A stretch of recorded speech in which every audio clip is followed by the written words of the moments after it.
clients viennent d'être envoyés à la maison centrale. Qu'en est-il? Ben écoutez, comme on pouvait s'y attendre, vous savez la nature du dossier qui est.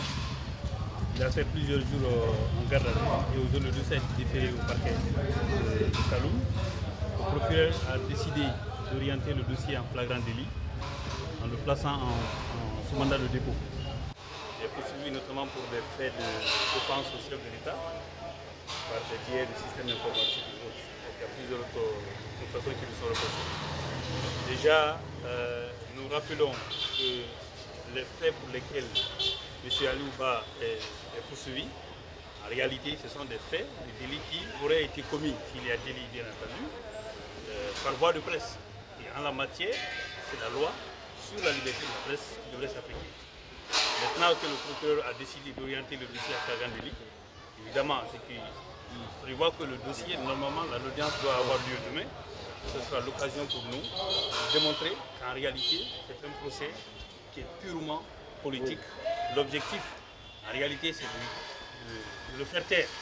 Parce qu'on sait qu'aujourd'hui, c'est le seul acteur politique qui ose prendre la parole et dire exactement ce que pensent tous les citoyens épris de paix et de justice et qui sont éventuellement à la quête de la liberté pour lesquels effectivement il est en train de se battre. Donc nous ne sommes pas surpris de la décision du procureur et de l'orientation qu'il a donnée à la procédure. Éventuellement, nous serons là devant le jugement pour démontrer que ces faits n'existent pas et qu'il faille, parce que si on doit interdire aux acteurs politiques de critiquer l'action gouvernementale et de critiquer la gestion de la transition pour lesquels des engagements ont été pris, nous allons faire pour rappeler aux autorités qu'elles ont pris des engagements et qu'elles sont tenues de les respecter. Donc pour le faire taire, on le restreint sur la liberté et on le place sous mandat de dépôt.